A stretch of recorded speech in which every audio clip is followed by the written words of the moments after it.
दोस्तों नमस्कार। आप सब कैसे हो? मैं उम्मीद करता हूं कि भगवान भोलेनाथ की कृपा से आप सब अच्छे और स्वस्थ ही होंगे। तो दोस्तों, आज हम एक ऐसे रहस्य के बारे में आपको बताने जा रहा हूं जिसको सुनते ही आपका रोंगटे खड़े हो जाएंगे जी। हाँ दोस्तों, आपके पास में ही रहती है इस नाम की यह महिला और आपसी संबंध बनाने के लिए पल पल तड़प रही है। आखिर कौन है यह महिला? इसकी सच्चाई आज जान लो। जी हाँ दोस्तों, ये कोई सामान्य भविष्यवाणी नहीं है। ये एक चेतावनी है, एक संकेत है ब्रह्मांड की ओर से, शनिदेव की ओर से, उस स्त्री के बारे में जो आपके जीवन में गुपचुप तरीके से प्रवेश कर चुकी है। जी हाँ दोस्तों, ये पड़ोस की महिला आपके प्रति आसक्त हो चुकी है। वो स्त्री आपके बिना अब रह नहीं पा रही।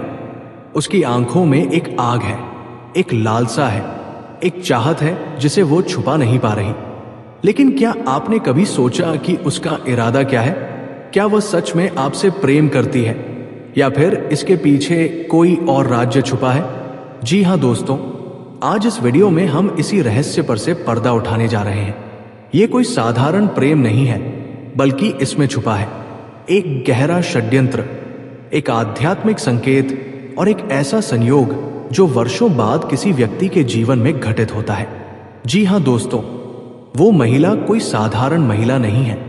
उसकी कुंडली में शुक्र और राहु की युति है। एक तरफ प्रेम की पराकाष्ठा और दूसरी तरफ मोह माया और भ्रम का गहरा जाल आपने महसूस किया होगा। वो जब भी आपके सामने आती है, समय जैसे थम सा जाता है। उसके बोल, उसकी आंखें, उसका व्यवहार, सब कुछ एक रहस्य की तरह प्रतीत होता है। कई बार वो यूं ही आपके घर के सामने खड़ी नजर आती है, कभी मंदिर में तो कभी बाजार में, आपकी ओर देखती हुई मानो कुछ कहना चाहती हो। जी हां दोस्तों, क्योंकि कोई शक्ति उसे रोक रही है। कोई अदृश्य बाधा है जो उसे आपके पास आने से बार बार रोक देती है। जी हां मेरे प्यारे दोस्तों, जब किसी व्यक्ति का जीवन राहु केतु की दशा से गुजरता है तो प्रेम और भ्रम की रेखाएं आपस में उलझ जाती है। आपकी कुंडली के अनुसार इस समय आपकी सप्तम भाव में शनि का गोचर है। शनि यानी न्याय, क्षण यानी परीक्षा, और यही कारण है कि वह महिला आपसे प्रेम तो करती है लेकिन बार बार रोक देती है। जी हां मेरे प्यारे दोस्तों, जब किसी व्यक्ति का जीवन राहु केतु की दशा से गुजरता है तो प्रेम और भ्रम की रेखाएं आपस में उलझ जाती है। आपकी कुंडली के अनुसार इस समय आपकी सप्तम भाव में शनि का गोचर है। शनि यानी न्याय, क्षणि यानी परीक्षा, और यही कारण है कि वह महिला आपसे प्रेम तो करती है लेकिन बार बार आपके जीवन में कोई ना कोई बाधा उत्पन्न हो रही है। आप दोनों का मिलन इस समय शनि देव की परीक्षा के अधीन है। आप बार बार मिलने की कोशिश करते हैं लेकिन हर बार कोई संकट, कोई समस्या आकर खड़ी हो जाती है। कभी आपका मन डगमगाता है तो कभी उसका डर उसे रोक लेता है। जी हाँ दोस्तों, कई बार ऐसा होता है कि जब कोई प्रेम संबंध पवित्र होता है तो नकारात्मक शक्तियां उसे बिगाड़ने में लग जाती है। आपके चारों ओर कुछ ऐसे लोग हैं जिन्हें ये प्रेम स्वीकार नहीं है। उन्होंने तंत्र मंत्र का सहारा लिया है। आपकी कुंडली को बाधित करने के लिए उन्होंने नीच ग्रहों को सक्रिय किया है। उस स्त्री के जीवन में भी किसी ने कुछ कराया है। एक ज्योतिषीय दृष्टि से देखें तो उसका चंद्रमा अस्त चल रहा है, यानी उसकी मानसिक स्थिति अस्थिर है। वो चाहकर भी आपको अपने दिल की बात नहीं कह पा रही। जी हाँ दोस्तों, तो सवाल उठता है, अब क्या किया जाए? क्या इस प्रेम का अंत होगा या कोई राह निकलेगी? दोस्तों, शनिदेव ने एक संदेश भेजा है। जी हाँ दोस्तों, क्या आपको कभी ऐसा महसूस हुआ है कि आपकी जिंदगी में कुछ ऐसा है जो बिना किसी वजह के अटका हुआ है?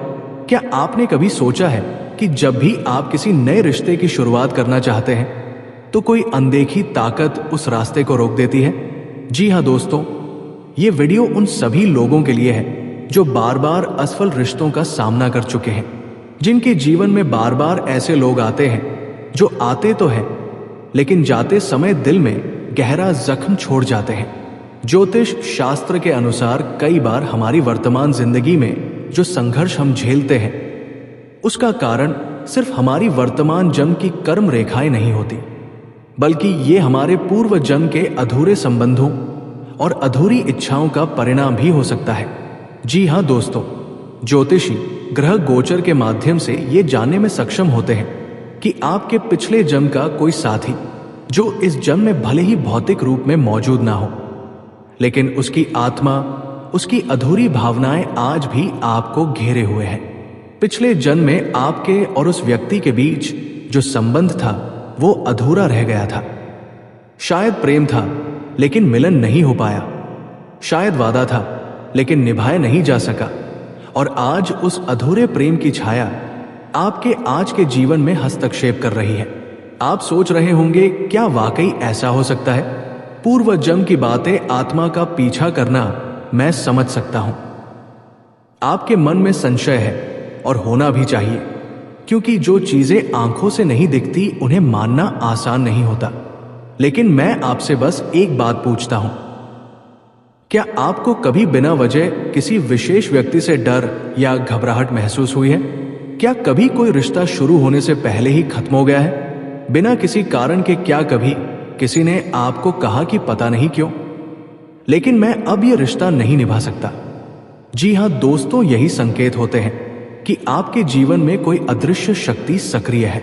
वो शक्ति जो किसी और की नहीं बल्कि उसी आत्मा की है जो कभी आपकी जिंदगी में थी, जिसे आपने या जिसने आपको अधूरा छोड़ दिया था। और अब उस आत्मा की इच्छा यही है कि कोई और व्यक्ति आपकी जिंदगी में ना आए। हर नया प्रयास, हर नई शुरुआत वही रोक देता है। कभी वो व्यक्ति खुद ही आपसे दूर जाने का फैसला लेता है बिना कोई कारण समझाए। जी हां दोस्तों, अब सवाल उठता है, आप क्या कर सकते हैं? क्या आप पूरी उम्र इस अदृश्य बंधन में बंधे रहेंगे? क्या आप हर रिश्ते को ऐसे ही टूटते देखते रहेंगे? नहीं मेरे दोस्तों, अगर आपको इस सच्चाई का पता है, अगर आपको यह ज्ञान है कि आपकी राह में कौन सी आत्मा बाधा बन रही है, तो आप उससे मुक्त भी हो सकते हैं। ज्योतिष में इसके लिए विशेष उपाय होते हैं। पूर्व जन्म के बंधनों को मुक्त करने वाले विशेष अनुष्ठान, राहु केतु की दशाओं में किए जाने वाले उपाय, नवग्रह शांति अनुष्ठान, और सबसे महत्वपूर्ण आपके चंद्र और अष्टम भाव का विश्लेषण। जी हां दोस्तों, अगर आपकी कुंडली में अतीत से जुड़ी बाधाएं हैं तो ग्रह स्थिति उसके संकेत देती है। विशेषकर यदि केतु, राहु या शनि आपके सप्तम या अष्टम भाव में है, तो यह पक्का संकेत हो सकता है कि कोई पुराना रिश्ता आज भी आपके भाग्य को प्रभावित कर रहा है। जी हां मेरे प्यारे दोस्तों, ये वीडियो मैंने इसलिए बनाया है क्योंकि मुझे पता है एक पूर्व जन्म की आत्मा है जो आज आपके जीवन में फिर से आई है, लेकिन इस बार एक चुनौती बनकर। जी हां दोस्तों, जो लोग दूसरों के लिए गड्ढा खोदते हैं वे अक्सर खुद उसमें गिर जाते हैं। ये कहावत आपने जरूर सुनी होगी। ठीक उसी प्रकार आपके शत्रु भी जल्द ही अपने कर्मों का फल भुगतने वाले हैं, लेकिन आपको यह समझना होगा कि उसके लिए समय चाहिए और साथ ही कुछ उपाय भी। जब कोई व्यक्ति नकारात्मक ऊर्जा से भरा होता है और वह किसी और का जीवन बिगाड़ने की कोशिश करता है, तो ब्रह्मांड उसे चेतावनी देता है। यदि वह नहीं सुधरता तो प्रकृति स्वयं उसे उसके कर्मों का फल देती है। लेकिन यदि आप चुपचाप सब सहते रहे तो वह नकारात्मकता और बढ़ती जाती है। इसलिए आपको उपाय करने होंगे। जी हां दोस्तों, अब हम बात करेंगे उन उपायों की जिनसे आप स्त्री की पहचान कर सकते हैं, अपने जीवन को सुरक्षित रख सकते हैं और इस आत्मा के साथ अपने अधूरे रिश्ते को भी संपूर्ण कर सकते हैं। जी हां दोस्तों, हर मंगलवार और शनिवार को एक मुट्ठी समुद्री नमक लेकर उसे घर के कोनों में छिड़के और फिर उसे झाड़ू से बाहर निकाल दे। इससे नकारात्मक ऊर्जा समाप्त होती है। रोज सुबह तुलसी के पौधे को जल चढ़ाएं और शाम को उसके सामने घी का दीपक जलाएं। इससे आपके घर में पॉजिटिव ऊर्जा बनी रहेगी। जी हां दोस्तों, रोज रात को सोने से पहले अपने स्वप्नों को याद करने का प्रयास करें और सुबह उठते ही उन्हें एक डायरी में लिख लें। कुछ दिनों में आप एक पैटर्न समझ पाएंगे, वही आत्मा बार बार आएगी। जी हां दोस्तों, आप उस आत्मा से जुड़ सकते हैं। शांत होकर बैठे, आंखें बंद करें और केवल अपने दिल की धड़कनों को सुनें।